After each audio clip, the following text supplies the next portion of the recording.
You're listening to PetLifeRadio.com.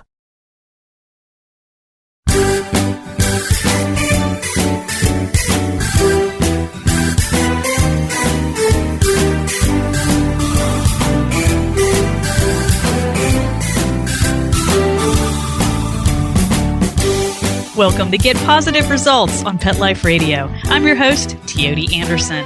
I hope you are having a fantastic new year. I'm having a very good new year, except I've had to go to the vet a lot already, and it's already young in the year. And I was at the vet's office the other day with one of my dogs. He's doing better now. And I started thinking, these poor dogs all around me are terrified of being at the vet's office. I need to talk about how to make the vet's office a much better experience for your dog and for your pet in general. If you have cats or birds or any kind of pet, they don't have to hate the veterinarian. And I'm going to teach you how today on Get Positive Results on Pet Life Radio when we come back. We'll be right back, right after these messages. Stay tuned. Take a bite out of your competition. Advertise your business with an ad in Pet Life Radio podcasts and radio shows. There is no other pet-related media that is as large and reaches more pet parents and pet lovers than Pet Life Radio. With over 7 million monthly listeners, Pet Life Radio podcasts are available on all major podcast platforms. And our live radio stream goes out to over 250 million subscribers on iHeartRadio, Odyssey, TuneIn, and other streaming apps. For more information on how you can advertise on the #1 pet podcast and radio network, visit PetLifeRadio.com/advertise today. Let's talk pets on PetLifeRadio.com.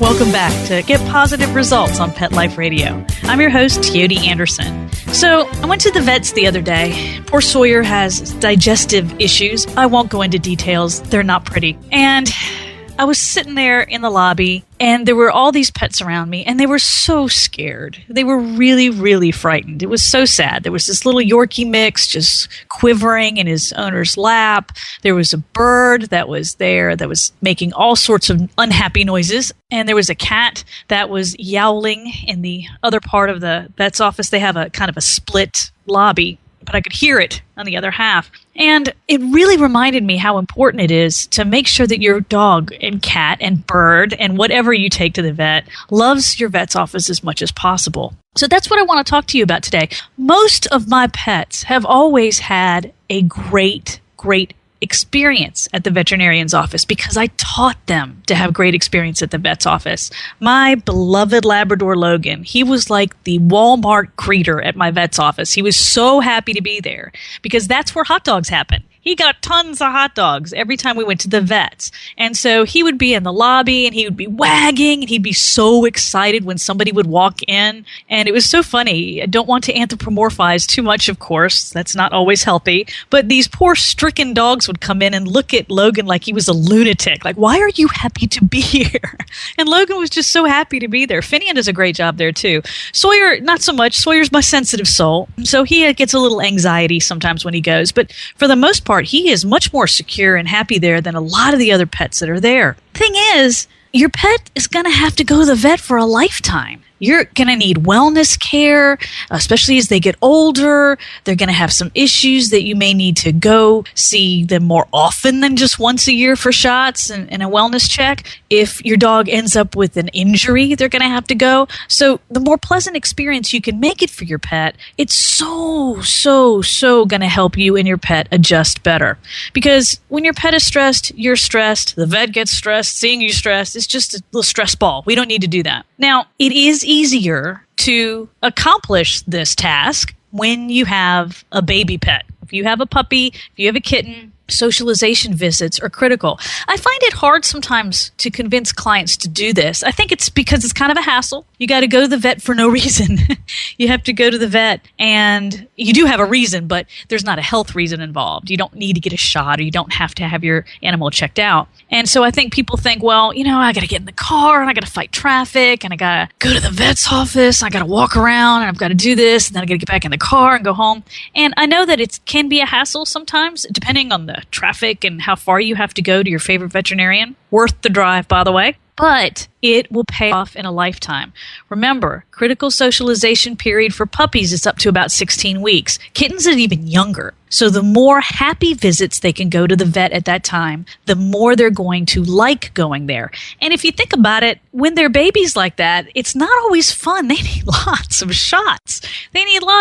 They're having their temperature taken maybe for the first time, and that's not pleasant for a pet. And all sorts of invasive things happen to them. So that's why they associate the vet's office with a negative place. So you need to counter that. And what you do is you go for a happy vet visit when nothing has to be done to your pet. Most veterinarian staff would love to help you with this because they want your pet to love them. They want them to be happy to see them. It's also easier to take care of them. I'll talk about that later on in the show, about the pets that already hate the vet and the vet's office and what to do about that. But if you can prevent it, you are going to be saving yourself so much heartache. So you're going to take your puppy or your kitten and you're going to bring the favorite treats, absolute favorite treats, little hot dogs or little kitten treats, whatever makes your particular pet just purr or just wag. Then you go in, you walk around, you ask the vet techs who are available to please give your pet cookies, the treats. You walk around the lobby if it is available. You don't want to intrude. Again, most veterinary staff offices that I've encountered love to help you with this, but you don't want to just walk into somebody's appointment, or you don't want to be intrusive when they're busy saving pets. So you want to make sure that you're careful. But you can ask them ahead of time, too. You can call and say, when's your least busiest time, and can I come by with my puppy for a socialization visit? And they'll tell you, Thursdays at noon, or we're open Saturday mornings, come then. If there is the setup at your vet's where you can get on the scale with your pet, put your puppy on the scale, encourage your puppy to get on the scale. Don't force anything if they're scared. Lots of cookies on the scale. A lot of dogs don't like the scale. It moves under their feet, and that feels weird, and so they get a little nervous about it. So get them on the scale. For cats, get them on one of the little cat scales, the little small puppy and the baby scales, basically. Give them lots of treats. Make sure you're fussing over them and making sure that they know that they're beautiful on the scale. Really praise them for all this interaction. Again, the staff, most of them are going to scoop your puppy up or your little kitten up and go cuddle it and love on it and pass it around and give it lots of treats because they love animals. That's why they went into the business that they did. So if you do that often enough, and just a couple times a week even, during that critical socialization period, your pet will have some great happy visits to counter the not so happy visits that they have to put up with. They're going to need shots. They're going to need their temp taken. They may need to have blood drawn for whatever reason, heartworm or whatever. And those aren't fun. So you're going to use it as a training opportunity without those invasive procedures. And when you do go for your regular checkups, when they do have to have things done to them, bring your clicker, bring your cookies, make it fun. When my dogs are young, and honestly, I continue this pretty much up through adulthood, every time blood is drawn, they're getting cheese. Every time the temperature is taken, they're getting a cookie. So they hardly even notice that it's happening because they're getting these wonderful treats. And I'm very, very fortunate. I have a wonderful veterinarian, Sunset Animal Clinic in West Columbia, South Carolina. They are awesome. They have taken care of so many of my pets. And they are always willing to work with me in terms of behavior. They are there primarily to make sure that your pet is physically healthy. But smart veterinarians are worried about behavior as well. So please ask your vet staff, ask your vet to work with you to make these experiences less traumatic, especially when they're puppies.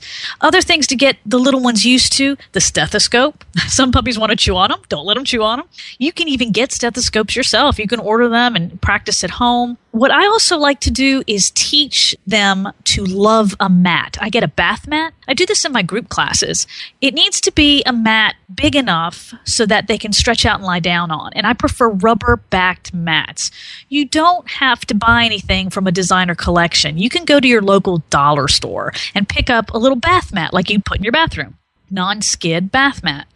What you do is you keep it up. You keep it put up because puppies are going to chew on it. They're going to pee on it. What you do is for every meal time, you put the mat down, you put the food bowl on the mat, they eat the food, it's very exciting, then the food bowl goes up and so does the mat. Randomly throughout the day, put the mat down, throw a handful of really yummy treats on it, have your puppy or kitten go eat all the treats, then put the mat up. What's going to happen is that your pet learns to love this mat. They're going to be like Linus from the Peanuts. Remember Linus? He had a blankie? That's what they're going to be like. They're going to love this mat. Well, when it's time to go to the vet's office, if it's a small pet and they have to be on that slippery, scary table, you put the mat down there first.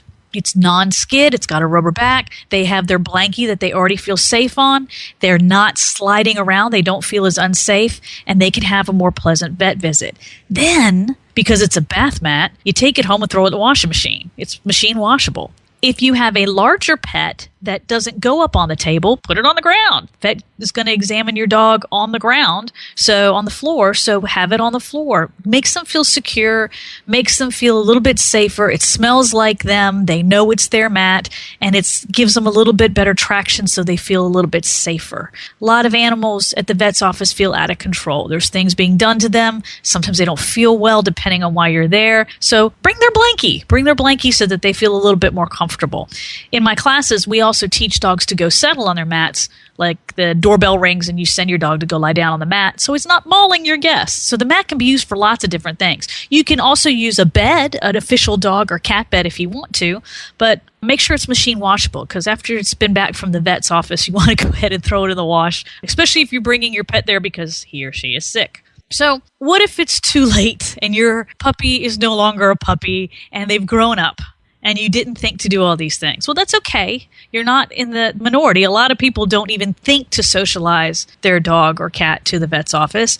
You can use those same techniques with adult dogs. It's never too late to train your dog. What you're going to notice, though, is that if your dog already doesn't like the vet, it's going to be a little harder sales job to convince them. So you're going to bring the really good treats. Bring some steak. Bring some grilled chicken. Make sure that the treats are awesome and use the same techniques. Bring your pet there when they don't have to have anything done to them. Give them lots of cookies. Ask the staff to give them lots of cookies and then go home. You don't have to be there for 20 minutes. You can be there for 5. So it doesn't have to take a lot of time out of your day. But you can definitely do these same techniques with an adult dog or an adolescent dog. Just know that you may have some habits we got to undo, and you may have to be a little bit more convincing.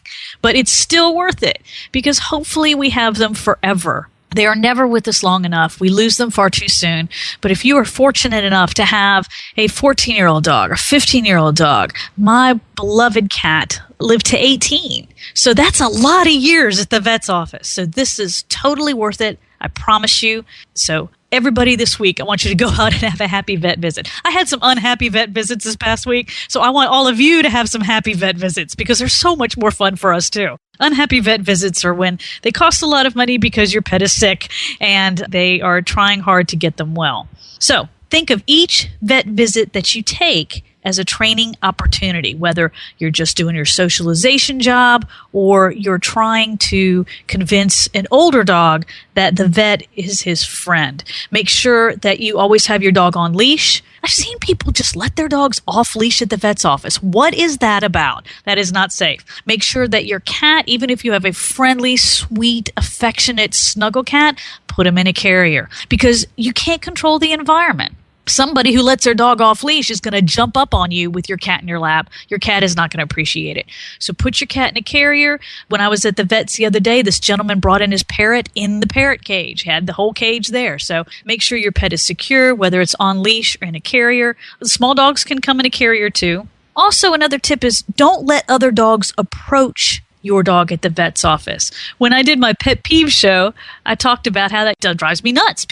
You have your pet there and people just let their dog or whatever run up into your dog's face. It's not safe, especially if one of the dogs is contagious. Not a good plan.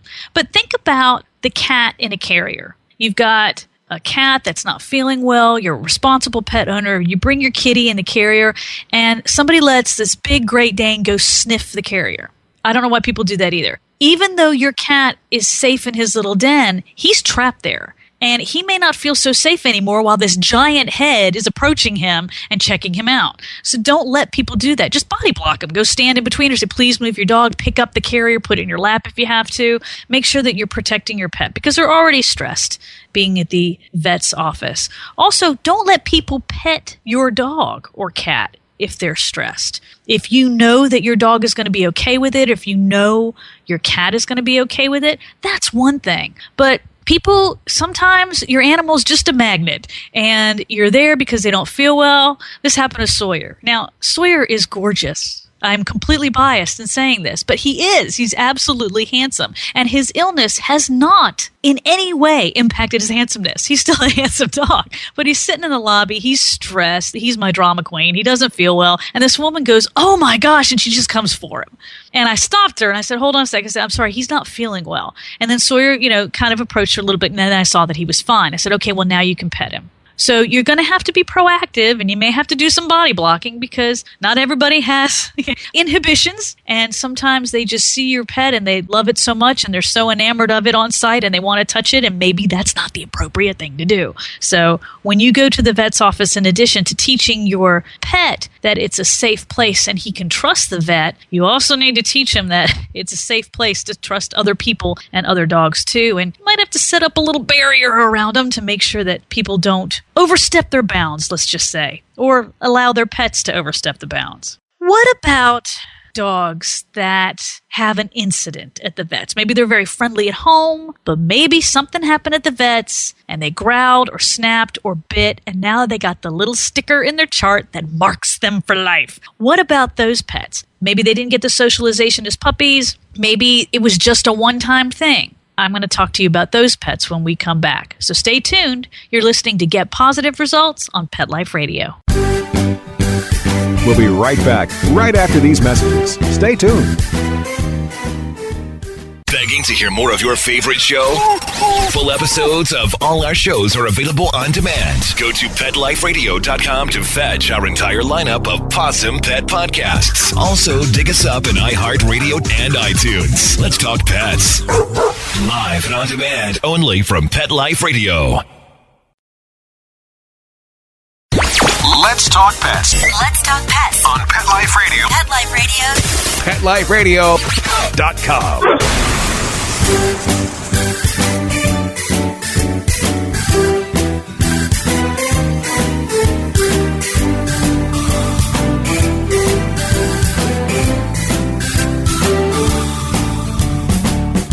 Welcome back to Get Positive Results on Pet Life Radio. I'm your host, Teoti Anderson. We've been talking about making the veterinarian's office, clinic, a happy, happy, happy place. And sometimes it doesn't work out how we plan. I was thinking this is many, many years ago. I had a wonderful three-legged dog. You've heard me talk about Cody before if you're a listener, a regular listener. Cody was a Labrador Retriever. He had 3 legs, and he did very well on his 3 legs. He never let it stop him. I was told to treat him like a regular dog, so I did. And he was amazing. He was very agile, and the faster he went, the more coordinated he was. He was missing his front left leg. But as he got older, he developed severe hip dysplasia, both hips. That is a crippling disease in dogs where the hip socket and the hip don't really match anymore. They don't line up. It's arthritic, and it gets very, very painful. There are lots of treatments for hip dysplasia. You start probably with just medication to try to ease the discomfort, everything all the way up to surgery. And there's several different surgeries that they can do. Well, surgery was not an option for us because he only had 3 legs. I didn't have a spare. So if I put, one of the hips out of commission, he only had 2 legs to stand on. He was a big dog, so it was not really an option for us for surgery. So I had a wonderful team of veterinarians working with him, and we got him on some painkillers, and he did really well for a while. And then we reached a point where he didn't do well. He was taking the maximum dosage of medication that he could take that was safe for him, and it just wasn't keeping up with the pain. He was arthritic and he hurt. And the thing that's just evil about hip dysplasia is because the hips are painful, the dog automatically compensates with other parts of the body. Have you ever broken a leg? Have you ever broken a foot? and you've got the foot in a cast, or you're wearing that annoying boot. I've had to do the boot before, and you're on crutches, and your opposite leg hurts, like your opposite hip, or maybe it's your shoulder or opposite side. And that part of your body wasn't broken, but it's been compensating for the one that's broken. You're shifting your weight, you're automatically shifting your weight off the painful part, and so you end up with muscle spasms and tight muscles and pain in other parts of your body. Well, the same thing happens in dogs. If there's a part that's injured, other parts try to take over, and those can become injured. So because Cody had severe hip dysplasia, both hips, also because he was a three-legged dog and a lot of the weight was on one leg in the front, he developed really bad arthritis in his front elbow. His front elbow was awful. Oh my gosh, the X-ray, even I could see on the X-rays, and I am not a radiological expert by any means. The X-rays were awful. And so he developed a lot of tense muscles and other issues with his muscles because the muscles were working so hard to compensate for the parts of his body that were damaged. He was getting worse on, and of course, it's never fun to see them get old and get infirm. And a good friend of mine who is a veterinarian technician recommended that I see a rehabilitation vet. They're much more popular now than they were then. Back in the day when I was raising Cody, I never heard tell of such a thing. And I realized that I had gone as far as traditional medicine could go with him. And this particular vet that she recommended did acupuncture, and she did chiropractic treatments, and she had lasers, and she had the, I don't know what you call them. It's the pools, the swimming pools that have the jet streams in them so you can swim and never reach the other side. She had all this stuff in a beautiful facility, and she recommended that I go see her. Her name is Dr. Maria Glinsky. I cannot say enough wonderful things about her. I don't think she's any longer practicing anymore. But I will tell you that I was a little nervous about going. I didn't know anything about acupuncture. I'd never tried it before. But for my dog, I was willing to do anything. And it was amazing. I am a fan of the needles now, let me tell you. I had my doubts back then, but after one acupuncture treatment and one chiropractic treatment, Cody was a different dog. And the thing about hip dysplasia and his front shoulder muscles and his front elbow is that he became roach-backed. And that's a term for when the dog is curved, when the back is completely curved. Think of when a cat gets angry, they arch their back. Well, that's what happens because all those muscles are contracting. Well, after his first acupuncture treatment, his back was flat. And I couldn't tell you the last time I saw that he had a flat back. It was miraculous. Anyway, this wonderful rehabilitation veterinarian, Dr. Glinsky, kept my boy pain-free for the last couple years of his life, and I will be forever grateful for her for that.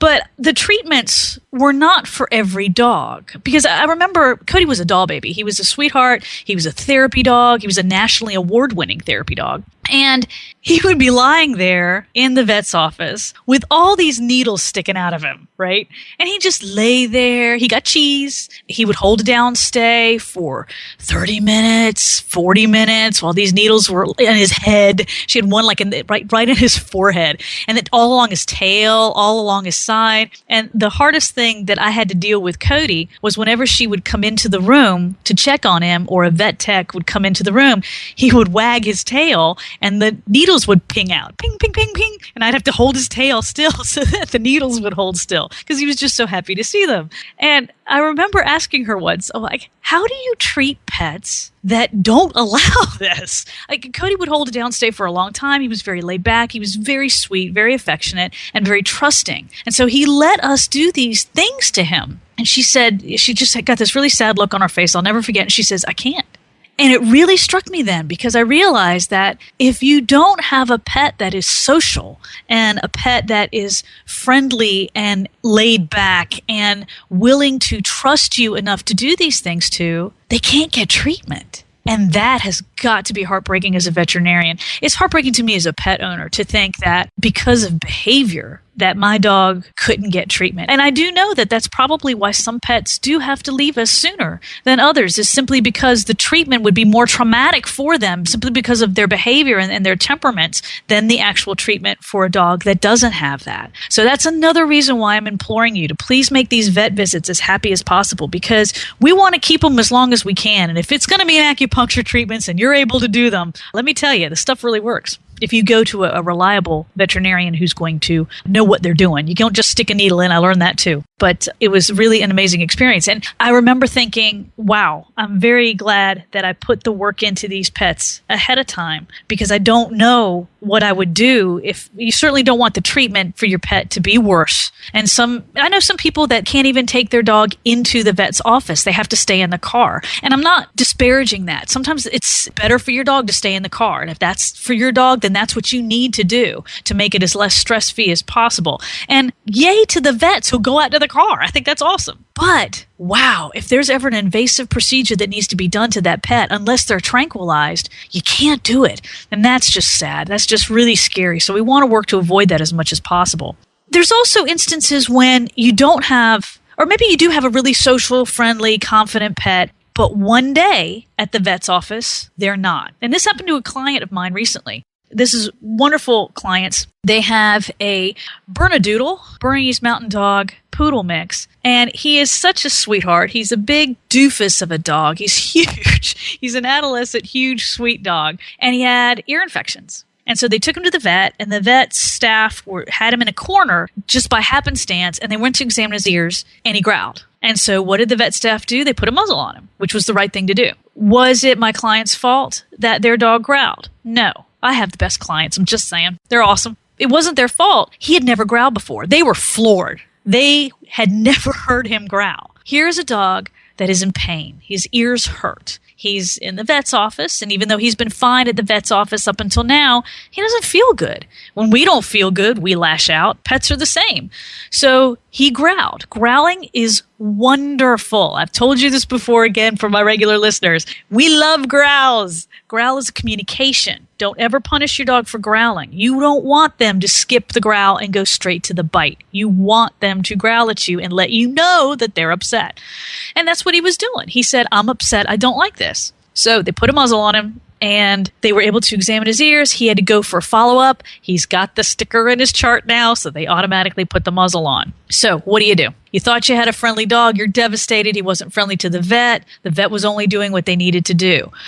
If that happens to you, don't beat yourself up. I still recommend happy vet visits because we have some undoing to do. Okay, we still need to make sure that your vet is a happy place for your dog. But I strongly encourage you to muzzle train your dog. I'm a big fan of muzzles. It keeps everybody safe. And they don't have to have this stigma attached to them. What you're going to do is you're going to get a basket type muzzle. The muzzles they use in the vet's office are usually mesh, and they're very restricting because they don't want to get bitten. And I don't want anybody to get bitten either, but for training purposes, I want you to get a basket muzzle. These have holes in them that are big enough that your dog can drink water and that you can give your dog treats. And that's what you want. You'll still keep everybody safe. They can't bite anybody, but you're going to be able to train with it better. What you're going to do is you're going to take the muzzle and you're going to smear the inside of it with peanut butter or cream cheese and encourage your dog to stick his nose in the muzzle and lap up the peanut butter and cream cheese. When your dog is shoving his head in that muzzle, then you snap the muzzle on, you attach it only for a few seconds, you give him lots of treats, and then you immediately take it off. And then you just do that over and over, gradually build up the amount of time that they have to wear the muzzle. Make it a really happy experience. When the muzzle is on, you are going to pour affection on that dog. Oh, you're so handsome. You look so good in your muzzle. Look, oh, how is it? Make a really big deal about it. When the muzzle comes off, be quiet. Don't say anything. Don't say anything. Not forever, just for a couple seconds, maybe a minute or two. You want all that attention, all that flattery, all that wonderful cookies to happen with the muzzles on, and teach your dog to love the muzzle. Then what you do is before the vet visit, you put the muzzle on the dog wears the muzzle to the vet, so it's not a traumatic experience that they have this muzzle slapped on him in the vet's office. There's nothing wrong with veterinary staff who have to do that. That's protocol. We don't want anyone to get bitten. It will be healthier for your dog to love his muzzle first, wear it all the way to the vet's office, and then it's not compounded by the injury or illness that brought you there in the first place. So think about muzzle training. You can get some in different colors. You can bedazzle it if you want to. You can put little rhinestones on it so that you're not traumatized. But try to have a positive experience with it yourself, because if you don't like the muzzle, your dog's going to know it and is going to get kind of negative about the muzzle too. If you have a situation where it's going to be a difficult visit. I also was at the veterinarian's recently with a friend of mine. I was there for moral support. Her wonderful golden retriever has been diagnosed with cancer. and she had gone to the veterinary oncologist to discuss treatment plans. And she asked me to come because I have been through that myself. I have had several pets with cancer, and I volunteered to go and say, I'll sit there and I'll hold your hand and I'll be there for moral support. And basically, don't be afraid to ask for that, because we want your pets to have a good vet visit, but I want you to have as good a vet visit as you possibly can with these difficult ones. Bring a list of questions, because when you're upset and when they're telling you things that you don't want to hear, you're going to forget half of what you meant to ask. That's what I do. So bring a list of questions. If you get the list done ahead of time, send it to the vet ahead of time. Ask, is there an email address you can send it to so they can prepare and see where your head is at and what kind of questions that you're going to ask. That is a great idea. That's what my friend did. I thought it was brilliant. But make sure that you are as prepared as you can be to ask about options, and bring a friend if it's going to make you feel better. Sometimes your friend's going to point out things that you may help you remember things that she may not, and just be there as moral support. We all go through this pet love together and the lives that we share with us. So bring a friend if you need to do that. And there are so many specialists now that weren't in the day.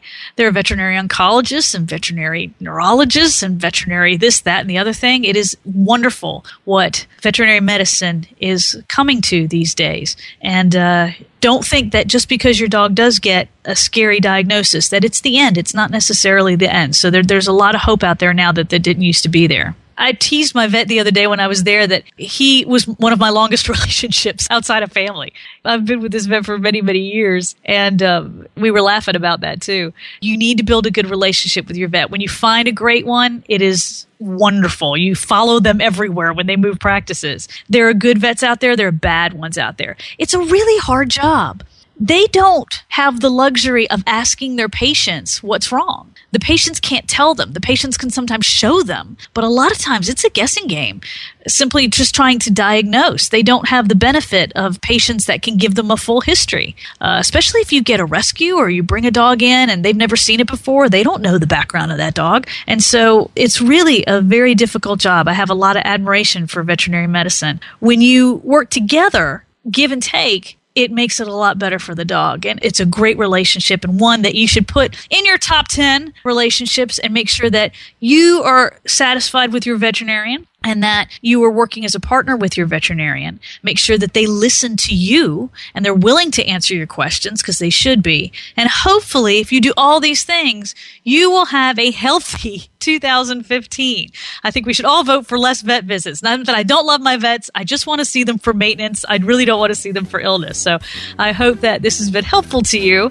I also want to thank my producers for making the show happen. If you are interested in finding me, asking questions or comments about the show, or suggesting ideas for future shows, please do. You can reach me at Teoti, Teoti, at PetLifeRadio.com. You can find me on Facebook at Facebook.com/Teoti Anderson. And the website is GetPositiveResults.com. That's positive, P-A-W. GetPositiveResults.com. If you'd also like more training tips, I've got 2 new books on the market. One is Dog Fancy, Ultimate Guide to Dog Training, and the other is Animal Planet's Dogs 101 Dog Training. So you'll find lots of tips on general training ideas in those books. Thank you again for tuning in to Get Positive Results. This has been Teoti Anderson, and you're listening to Pet Life Radio.